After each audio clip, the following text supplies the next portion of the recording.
তন্ত্রকে নিয়ে আমাদের মধ্যে রহস্যের শেষ নেই। আমরা আগের প্যারানর্মাল টেবিলগুলোতে আলোচনা করেছি যে তন্ত্র হলো এমন একটি জ্ঞান যে জ্ঞান প্রদান করেছেন স্বয়ং মহাদেব এবং সেই জ্ঞান গ্রহণ করেছেন মা পার্বতী। আজকেও আমরা আমাদের প্যারানর্মাল টেবিলে তন্ত্রের কিছু গুরুত্বপূর্ণ গূঢ় রহস্য নিয়েই আলোচনা করব। তাহলে শুরু করা যাক আমাদের আজকের আলোচনা। তন্ত্রে আমরা ডাকিনী যোগিনীর উল্লেখ পাই। অতি উগ্র, অতি বীভৎস দুই নারী, দুই হাতে কোনো জীবের শরীর থেকে লোলুপ ভঙ্গিতে মাংস ছিঁড়ে ছিঁড়ে খাচ্ছে।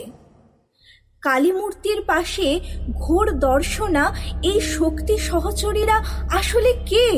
আমারও খুব জানতে ইচ্ছে করে এই ডাইনি বা ডাইনি বিদ্যা, যা কিনা অশুভ শক্তির আরাধনা, এগুলো কি কোনোভাবেই ডাকিনী যোগিনীদের সঙ্গে সম্পর্কযুক্ত? অ্যাকচুয়ালি আসলে কি জানিস, আমাদের তন্ত্র সম্পর্কে প্রচুর ভুল ধারণা আছে। আমি তোদের আগে বলেছিলাম, তন্ত্র হচ্ছে এমন একটা বিষয় যা তনুকে ধারণ করে, তনুকে ত্রাণ করে। আর ওই ডাকিনী যোগিনীর কথা বলছিলি না, এই ডাকিনী যোগিনীকে আমরা যে অর্থে ডাইনি ভাবি, সে অর্থে কিন্তু ডাকিনী যোগিনীদের সঙ্গে কোনো মিলই নেই। ডাইনি কিন্তু এই ডাকিনী না। আমাদের বৌদ্ধদের মতে এই ডাক শব্দের অর্থ হলো জ্ঞান, আর এই জ্ঞানে পারদর্শী লোকই হচ্ছেন ডাকিনী। তার আমরা যে অর্থে ডাইনি ভয়ঙ্কর রূপে ভেবে থাকি, সে অর্থে কিন্তু ডাকিনীদের ফেলা যায় না। আর এই যদি তুই বইপত্র ঘাঁটিস, তাহলে ডাকিনী যোগিনীদের একটা বড় ইতিহাস তুই খুঁজে পাবি। ও তাই বুঝি? তাহলে শুনি একটু বিষয়টা। তাহলে শোন, আমাদের যে দক্ষিণাকালীর যে পূজা পদ্ধতি, সেই পূজা পদ্ধতি তুই যদি ভালো করে দেখিস বা তোরা যদি ভালো করে দেখিস, তাহলে দেখতে পাবি সেখানে মূল দেবীর সঙ্গে আরো কিছু আবরণ দেবী বা দেবতার পুজো হয়ে থাকে। এই আবরণ দেবী বা দেবতা কারা? না, এরা হলেন মূল দেবীর পার্শ্ব সহচর বা পার্শ্ব সহচরী। কিন্তু এই দক্ষিণাকালীর বিষয় নিয়ে একটু কিছু জানতে চাই। আসলে এই কালী প্রতিমার মধ্যে অন্যতম রূপ হচ্ছেন এই দক্ষিণাকালী। জানিস তো, এই দক্ষিণ দিকের অধিপতি হলেন যম, আর এই যম যার ভয়ে পালান, তিনি হচ্ছেন দক্ষিণাকালী। কথিত আছে আমাদের সেই রামপ্রসাদ সেন, তোরা রামপ্রসাদী গান শুনেছিস, সেই রামপ্রসাদী সেনের যিনি গুরু ছিলেন কৃষ্ণানন্দ আগমবাগীশ, তিনি আবার তন্ত্রসার গ্রন্থেরও রচয়িতা। তো তিনি স্বপ্নদৃষ্ট হন এবং তাকে নাকি মা কালী আদেশ দেন যে মা কালীর একটা সুন্দর রূপ, একটা প্রসন্ন মূর্তি যেন তিনি তৈরি করেন। এবং তার সাথে তিনি স্বপ্নে এটাও দেখেন যে পরের দিন ভোরবেলা তিনি প্রথম যে নারীকে দেখবেন, তার অনুকরণেই যেন তিনি কালীর মূর্তি তৈরি করেন, দক্ষিণা কালীর মূর্তি তৈরি করেন। তো হলো কি, পরের দিন সকালে তিনি ঘুম থেকে উঠলেন এবং দেখলেন যে একজন মহিলা, তার গায়ের রং কৃষ্ণবর্ণ, আলুলায়িত কেশ, এবং সে কি করছে না দক্ষিণ হস্তে ওই দেয়ালে গোবর স্থাপন করছে। তো এবং তার ডান পাটিও প্রসারিত। তো এই যে মূর্তি, যে কালো রঙের একজন মহিলা, তার চুলটা খোলা এবং তার ওই ডান পা প্রসারিত, এই রকম মূর্তি। এবং তিনি যখন দেখলেন ওই কৃষ্ণানন্দ আগমবাগীশকে, তিনি প্রথমে কি করলেন, জিভ বার করে ফেললেন লজ্জায়, কারণ তার বসন আলুথালু হয়েছিল, এবং দাঁতে করে জিভটা চেপে ধরলেন। তো এই রকম একটা মূর্তিকে আমাদের কৃষ্ণানন্দ আগমবাগীশ তার কালী, দক্ষিণা কালীর মূর্তি তৈরি করার যে কল্পনা, সেটাতে তিনি ফেললেন এবং দক্ষিণা কালীর মূর্তি তৈরি করলেন। এবং সেই প্রসন্ন মূর্তি আজকে দক্ষিণা কালী হিসেবে আমাদের পূজা হয়ে থাকে আর কি। আর একটা বিষয় হচ্ছে যে পূর্বে কিন্তু কোনো কালীর মূর্তি ছিল না, আমরা যন্ত্রে কালীর পূজা করতাম। আচ্ছা, ডাকিনীগণ ও যোগিনীগণও এই দক্ষিণা কালীর আবরণ দেবতা। ঠিকই বলেছিস। আসলে কালী পুজোর সময় এদের পঞ্চোপচারে যে পূজা হয়, তার মধ্যে এদেরও পূজা হয়ে থাকে। ওই পঞ্চ উপচারে পূজা, সেটা আবার কি? আসলে পঞ্চ উপচার বলতে গন্ধ, পুষ্প, ধূপ, দীপ এবং নৈবেদ্য, দেখবি বাড়িতে আমাদের যখন পূজা হয়ে থাকে এই ক্রম অনুসারেই পূজা হয়ে থাকে। এবং নৈবেদ্য বলতে ধর আমরা ফল দিতে পারি বা ধর মিষ্টান্ন দিয়ে থাকি। এছাড়া সিদ্ধ চাল বা রান্না করা খাবারও দেবীকে বা দেবতাকে নৈবেদ্য হিসেবে দেয়া হয়ে থাকে। এবার তাহলে ডাকিনী আর যোগিনী সম্পর্কে একটু ডিটেলসে আলোচনা করা যাক। তাহলে প্রথমেই বলি যোগিনীদের কথা।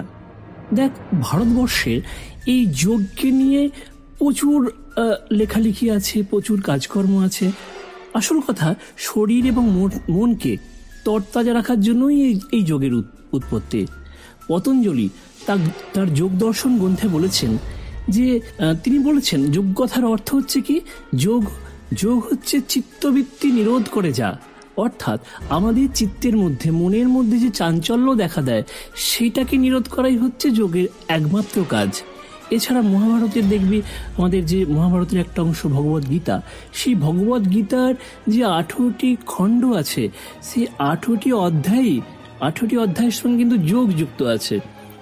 কর্মযোগ, জ্ঞানযোগ, ভক্তিযোগ, এইরকম আর কি। আচ্ছা, গীতাতেও যোগের উল্লেখ আছে? গীতা মুখে আমাদের শ্রীকৃষ্ণ তিনি আমাদের অর্জুনকে বলেছেন কর্মযোগী হওয়ার জন্য বলেছেন, জ্ঞানযোগী হওয়ার জন্য বলেছেন, ভক্তি যোগের উপর মন দিতে বলেছেন। আসলে তিনি এই যোগী হওয়ার কথা তিনি বারবার বলে গেছেন অর্জুনকে।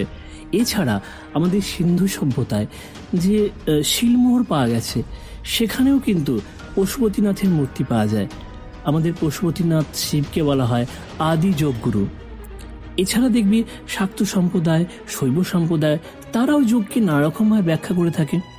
এছাড়া আমাদের দেশে যে বিভিন্ন রকমভাবে অতীন্দ্রিয় অনুভূতি লাভের চেষ্টা করা হয়ে থাকে আধ্যাত্মিক উপায়ের মধ্য দিয়ে, তার মধ্যে যোগ একটা অন্যতম অঙ্গ। আর যারা এই যোগ অন্তপ্রাণ মানে যোগের ব্যাপারে বিশেষ অভিজ্ঞ তারাই হচ্ছেন যোগিনী বা পুংলিঙ্গে যোগী। শক্তি উপাসনায় যোগ এর তাৎপর্য কি? আসলে যোগ হলো একটি বিশেষ জ্ঞান, আর এই যোগে অভিজ্ঞ বা যোগে পারদর্শীরাই হচ্ছেন দেবীর সহচরী। আমাদের শক্তি সাধনায় বা তন্ত্রে 64 এই যোগিনীর কথা উল্লেখ আছে। এছাড়া কোথাও কোথাও 42টি যোগীর কথা উল্লেখ আছে, বা কোথাও 81 জন যোগিনীর কথা উল্লেখ আছে। আবার ভদ্রকালী রূপী দেবী দুর্গার প্রায় ধর কোটি যোগিনী ছিল, মানে তিনি কোটি যোগিনী পরিবৃতা ছিলেন। অর্থাৎ এই শক্তি সহচরীরা ছিল কিন্তু অসংখ্য। আচ্ছা, বুঝলাম। এবার তাহলে বলো ডাকিনী আসলে কি? হ্যাঁ, এই ডাকিনী শব্দটার কিন্তু বহু ব্যঞ্জনা আছে। আমাদের শরীরের মধ্যে যে মূলাধার চক্র আছে সেই মূলাধার চক্রের মধ্যেই নাকি বলা হয়ে থাকে কুলকুণ্ডলিনী শক্তি সে শায়িত অবস্থায় থাকে। এই কুলকুণ্ডলিনী শক্তি যেখানে অবস্থান করে মানে ওই মূলাধার চক্রে, সেই চক্রেই কিন্তু ডাকিনী শক্তির অবস্থান। আবার আমাদের মহাবিদ্যায় মানে দশ মহাবিদ্যায় ছিন্ন মস্তার যে দুজন সহচরী আছেন তাদের মধ্যে একজনের নাম হলো ডাকিনী, একজনের নাম হচ্ছে বর্ণিনী। এই ডাকিনীরা শিব এবং শক্তির লীলা সহচর। আমরা বিভিন্ন যুদ্ধের সময়ও তাদেরকে দেখেছি শিব এবং শক্তির সঙ্গে যুদ্ধ করতে। এমনকি বাংলার যে মঙ্গল কাব্য আছে না, সেখানেও কিন্তু এই ডাকিনীদের উল্লেখ পেয়ে থাকি। ও মা, মঙ্গল কাব্যেও ডাকিনীদের উল্লেখ আছে?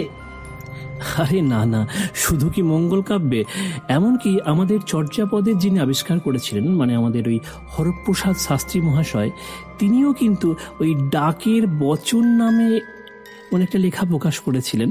তো সেখানে ওই ডাক বা ডাকিনী বলতে তিনি সেই মানুষদের বুঝিয়েছেন যারা গুপ্তবিদ্যায় বিশেষ পারদর্শী। আসলে এই বৌদ্ধ সিদ্ধাচার্যদের মতে মানে সেই সময় ওই ডাকিনী বলতে তাদেরকে বোঝানো হতো যারা এই গুপ্তবিদ্যায় বিশেষ পারদর্শী হতো, এবং এই ধরনের মানুষেরা সমাজে বিশেষ সম্মানও পেতেন সেই সময়। কিন্তু তাহলে ডাকিনীদের প্রতি সাধারণ মানুষের ভয়ের কারণ কি? আসলে কি বলতো, আমি আগেই বললাম আমাদের এই তন্ত্রবিদ্যা বা গুপ্তবিদ্যা বিভিন্নভাবে কিন্তু অপপ্রয়োগ হয়েছে, এবং এই অপপ্রয়োগের জন্যই এই ব্যাপারগুলোকে ঘিরে জনমানুষের মধ্যে ক্ষোভের সৃষ্টি হয়েছে।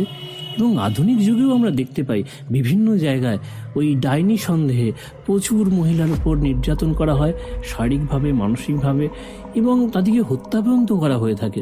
এমনকি চৈতন্য জীবনীতেও আমরা দেখি যে বালক চৈতন্য বিশ্বম্ভর তিনি যাতে ওই ডাকিনীদের কুনজরে না পড়েন সেই জন্য জগন্নাথ মিশ্র প্রার্থনা করছেন।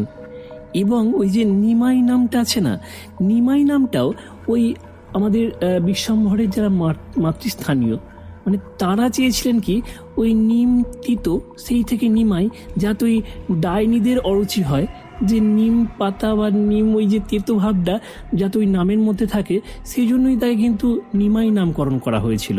হ্যাঁ, আমি তারাশঙ্কর বন্দ্যোপাধ্যায়ের ডাইনি গল্পে পড়েছি ডাইনি সন্দেহে অসহায় মানুষের জীবনে নেমে আসে কি চরম দুর্গতি। হ্যাঁ, ঠিকই বলেছিস। সেই কারণেই জনগণ আজ তাদের কুৎসিত, নরমাংস লোলুপ এবং ভয়ঙ্কর রূপ দেখতেই অভ্যস্ত। আসলে কি জানিস, এই ডাকিনী যোগিনীদের মানে যতই বিভৎস রূপ কল্পনা করা হোক না কেন, মানে মানুষ কিন্তু আজও তাদের ভোলেনি যে ডাকিনীরা হচ্ছে বিশেষ জ্ঞানের প্রতীক, ডাকিনীরা গুপ্ত বিদ্যার প্রতীক, ডাকিনীরা এই তন্ত্র সাধনার ধারক বাহক, এবং সেই হিসেবেই এই প্রলয়ঙ্করী মাতার সহচরী হিসেবে আমরা ডাকিনী যোগিনীকে দেখে থাকি এবং তার পূজা করে থাকি।